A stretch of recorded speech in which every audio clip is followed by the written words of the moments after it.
ನಮಸ್ಕಾರ. ಆಹಾರ, ಆರೋಗ್ಯ, ಅಧ್ಯಾತ್ಮ ಈ ಸಂಸ್ಕಾರದ ಬೆಳಕಿಗೆ ತಮ್ಮೆಲ್ಲರಿಗೂ ಸ್ವಾಗತ ಸುಸ್ವಾಗತ. ಇವತ್ತು ಕಾಯಕವೇ ಕೈಲಾಸ ಅಂತ ದುಡಿದಂಥ ಕಾಯಕ ಯೋಗಿ ಎಸ್ ಜಿ ಬಾಳೆಕುಂದ್ರಿ ಅವರ 104ನೇ ಜಯಂತಿ. 104ನೇ ಜಯಂತಿ ಅಂದರೆ ಮೇ 5ನೇ ತಾರೀಕು ಅವರು 1922ರಲ್ಲಿ ಲಕ್ಷ್ಮೀದೇವಿ ಮತ್ತು ಡಾಕ್ಟರ್ ಗುರುಸಿದ್ದಪ್ಪ ಶಂಕರಪ್ಪ ಬಾಳೆಕುಂದ್ರಿ ಅವರ ಜ್ಯೇಷ್ಠ ಪುತ್ರನಾಗಿ ಜನಿಸಿದರು. ಅವರು ಮೊದಲಿನಿಂದಲೂ ಪ್ರತಿಭಾವಂತ ವಿದ್ಯಾರ್ಥಿ ಆಗಿದ್ದರಿಂದ ಮುಂದೆ ಅವರು ತಮ್ಮ ಉನ್ನತ ವ್ಯಾಸಂಗವನ್ನು ಫರ್ಗ್ಯೂಸನ್ ಕಾಲೇಜ್ ಪುಣೆನಲ್ಲಿ ಮಾಡಿ ಅಲ್ಲಿಂದ ಎಡಿನ್ಬರೋ ಯೂನಿವರ್ಸಿಟಿಗೆ ಹೋಗಿ ಚಿನ್ನದ ಪದಕ ಪಡೆದ ಪ್ರಥಮ ಭಾರತೀಯರು ಅಂತ ಹೆಸರುವಾಸಿಯಾದರು. ತದನಂತರ ಸ್ವೀಡನ್ಗೆ ಹೋಗಿ ಅಲ್ಲಿ ಈ ಡ್ಯಾಮ್ಗಳ ಕಟ್ಟುವ ಬಗ್ಗೆ ಪರಿಣಿತಿಯನ್ನು ಪಡೆದು ಬಂದು ಅಂದಿನ ಮಹಾರಾಷ್ಟ್ರ ಸರ್ಕಾರದಲ್ಲಿ ಕೆಲಸ ಮಾಡ್ತಾಯಿದ್ರು. ಯಾವಾಗ ಕರ್ನಾಟಕ ಏಕೀಕರಣ ಆಯಿತೋ ಅವರು ಕನ್ನಡಿಗರಾದದ್ರಿಂದ ಕರ್ನಾಟಕಕ್ಕೆ ಬರಬೇಕು ಅಂತ ಅಲ್ಲಿಂದ ಇಲ್ಲಿಗೆ ಬಂದು ಸೇರಿಕೊಂಡ್ರು.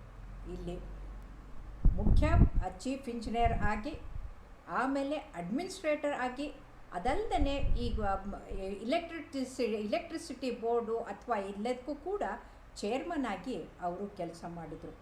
ಸತತವಾಗಿ ಅವರು ನಿವೃತ್ತಿಯ ನಂತರ ಕೂಡ ಅವರ ಪ್ರವೃತ್ತಿಯನ್ನು ಮುಂದುವರಿಸ್ಕೊಂಡು ಅವರು ಸಮಾಜದ ಹಿತಕ್ಕಾಗಿ ಕಾವೇರಿಯ ಆಪ್ಟಿಮೈ ಯುಟಿಲೈಸೇಷನ್ ಮತ್ತು ಕೃಷ್ಣೆಯ ನೀರನ್ನು ಉಳಿಕೆ ಅಂತ ಪ್ರಯತ್ನ ಮಾಡಿದರು.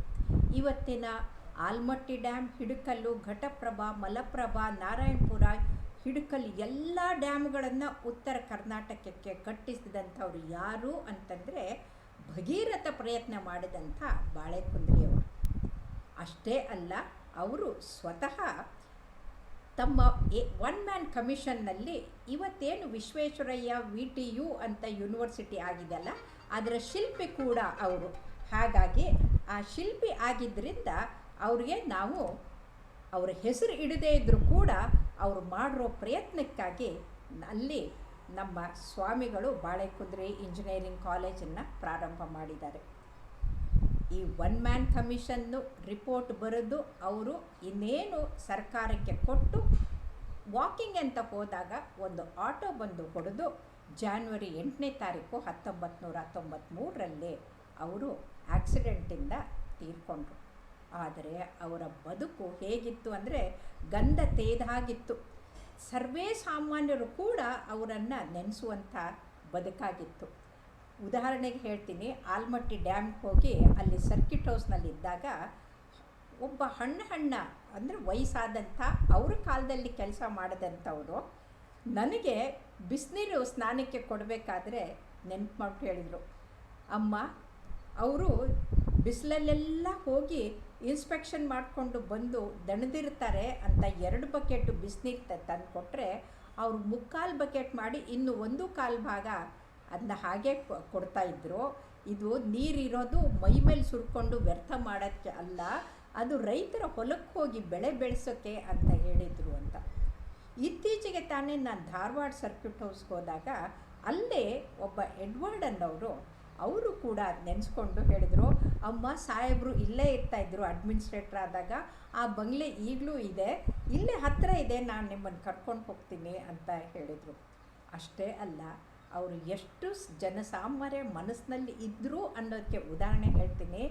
ನಾನು ಮಂಡ್ಯಕ್ಕೆ ಫೀಮೇಲ್ ಫಿಟಿಸೈಡ್ ಇದ್ರ ಬಗ್ಗೆ ಹೋರಾಟಕ್ಕೆ ಹೋದಾಗ ಎಷ್ಟೋ ವರ್ಷಗಳ ಹಿಂದೆ ಅಲ್ಲಿರೋ ರೈತರೆಲ್ಲ ಹಸಿರು ಶಾಲ್ ಹಾಕ್ಕೊಂಡು ಬಾಳೆಕುಂದ್ರಿ ಸಾಹೇಬರು ಮಗಳು ಬಂದಿದ್ದಾಳೆ ಅಂತ ಬಂದು ಮಾತಾಡ್ಸೋಕ್ಕೆ ಬಂದರು. ಅವರು ಹೇಳಿದರು, ನ ಭೂತೋ ನ ಭವಿಷ್ಯ ಅನ್ನೋ ಹಾಗೆ ಮಂಡ್ಯದಲ್ಲಿ ಅಷ್ಟು ಜನಸಾಗರ ಸೇರಿದ್ದು ಕೇವಲ ಬಾಳೆಕುಂದ್ರಿ ಅವರ ಮಾತು ಕೇಳೋಕ್ಕೆ ಅಂತ ಹೇಳಿದರು. ಇಲ್ಲಿವರೆಗೂ ಅಂಥ ಜನಸ್ತೋಮ ಎಲ್ಲೂ ಬಂದಿಲ್ಲ ಅಂತ ಹೇಳಿದರು. ಅಷ್ಟೇ ಅಲ್ಲ, ನಾನು ಆಸ್ಪತ್ರೆಯಲ್ಲಿ ಕೆಲಸ ಮಾಡಬೇಕಾದ್ರೆ ಒಬ್ಬ ಮಗುನ ಕರ್ಕೊಂಡು ತಾತಪ್ಪ ಬಂದಿದ್ದರು.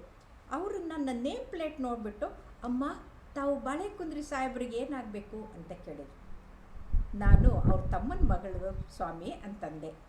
ಅಮ್ಮ, ನಮ್ಮ ಊರಿಗೆ ಬ್ರಿಡ್ಜ್ ಇರಲಿಲ್ಲ, ದಾಟೋಕ್ಕಾಗ್ತಾ ಇರಲಿಲ್ಲ, ಎಷ್ಟು ಜನರಿಗೆ ಕೇಳ್ಕೊಂಡ್ರೂ ಕೆಲಸ ಆಗಿರಲಿಲ್ಲ. ಬಾಳೆಕುಂದ್ರಿ ಸಾಹೇಬರು ಕೇವಲ 9 ತಿಂಗಳಲ್ಲಿ ಮಾಡಿಕೊಟ್ಟು ನಮ್ಮ ಊರವ್ರನಿಗೆ ಒಂದು ಸಾರ್ಥಕವಾದಂಥ ಬದುಕು ನಡೆಸೋಕ್ಕೆ ಸಹಾಯ ಮಾಡಿಕೊಟ್ರಮ್ಮ.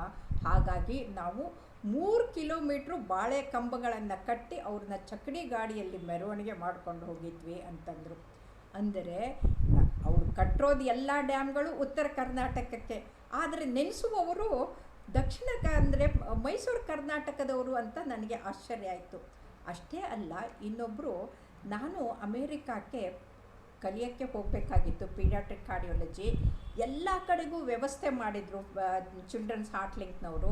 ಬಾಸ್ಟನ್ನಲ್ಲಿ ಮಾತ್ರ ನನಗೆ ಇಳ್ಕೊಳ್ಳೋಕ್ಕೆ ಯಾರ ಮನೆ ಇರಲಿಲ್ಲ.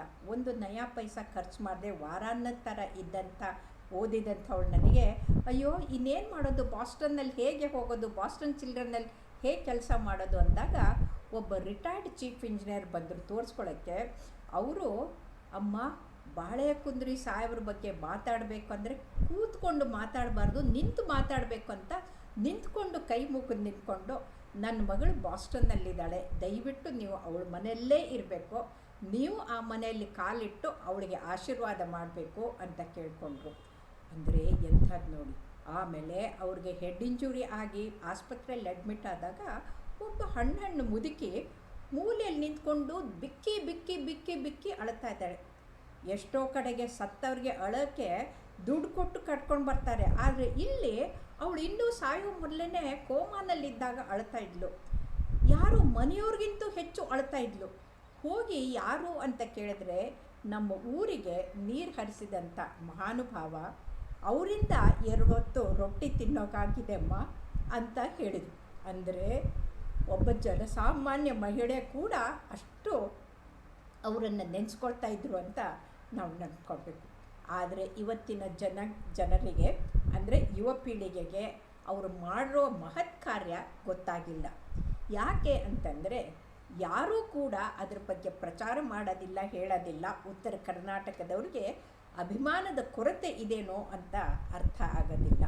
ಯಾಕಂತಂದರೆ ಆಲ್ಮಟ್ಟಿ ಡ್ಯಾಮಿಗೆ ಹೋದಾಗ ಅಲ್ಲಿ ಸೇರಿ ಅನ್ನೋ ಎಕ್ಸಿಕ್ಯೂಟಿವ್ ಇಂಜಿನಿಯರ್ ಹೇಳಿದರು, ಅಮ್ಮ ಡಾಕ್ಟ್ರಮ್ಮ ಇಲ್ಲಿ 1 ಇಂಚು ಕೂಡ ನಾವು ಬದಲಾಯಿಸಿಲ್ಲ, ಬಾಳೆಕುಂದ್ರಿ ಸಾಹೇಬರು ಏನು ಪ್ಲ್ಯಾನ್ ಹಾಕಿದ್ರು ಹಾಗೇ ಕಟ್ಟಿದ್ದೀವಿ ಅಂತ ಅವರು ಹೇಳಿದರು. ಅಷ್ಟೇ ಅಲ್ಲ, ನಾವು ಇದಕ್ಕೆ ಮಲಪ್ರಭಾ ಡ್ಯಾಮ್ಗೆ ಹೋದಾಗ ಎಡದಂಡೆಗೆ ಬಾಳೆಕುಂದ್ರಿ ಕೆನಾಲ್ ಅಂತ ಬರೆದಿದ್ದಾರೆ.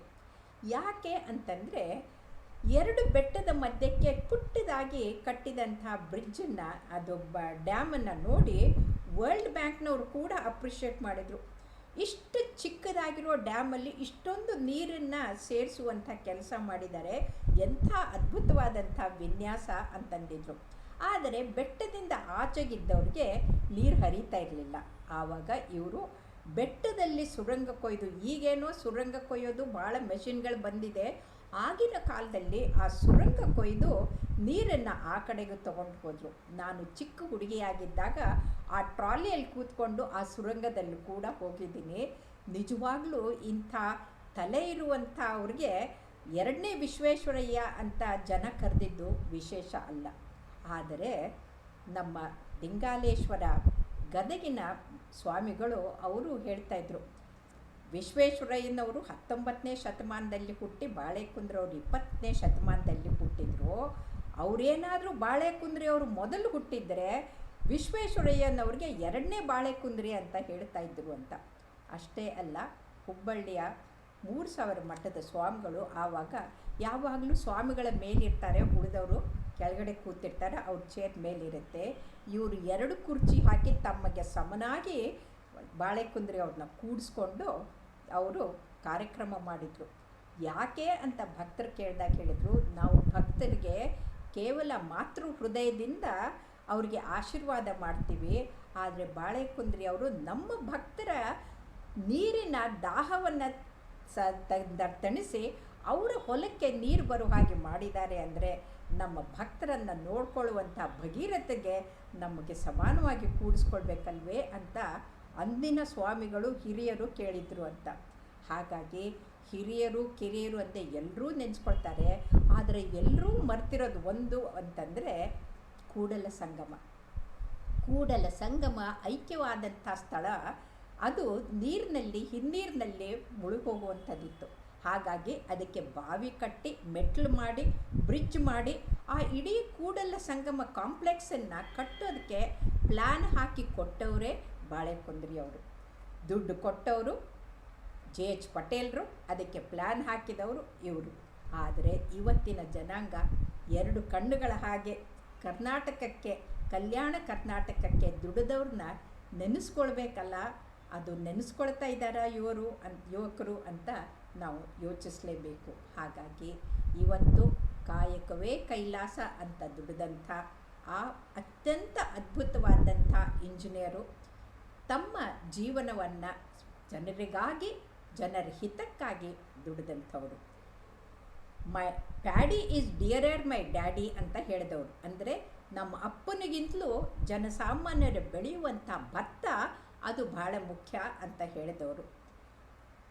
ಮೈಸೂರು ಕರ್ನಾಟಕದವರು ಹೋಳಿಗೆ ತುಪ್ಪ ತಿಂದರೆ ನಮ್ಮ ಉತ್ತರ ಕರ್ನಾಟಕದವರು ರೊಟ್ಟಿ ಪಲ್ಯ ಆದರೂ ತಿನ್ನಲಿ ಅಂತ ಹೇಳಿ ಇಡೀ ಉತ್ತರ ಕರ್ನಾಟಕವನ್ನು ಒಂದು ಕಣಜವನ್ನಾಗಿ ಮಾಡಿ ಬೆಳೆಸಿದಂಥವ್ರು.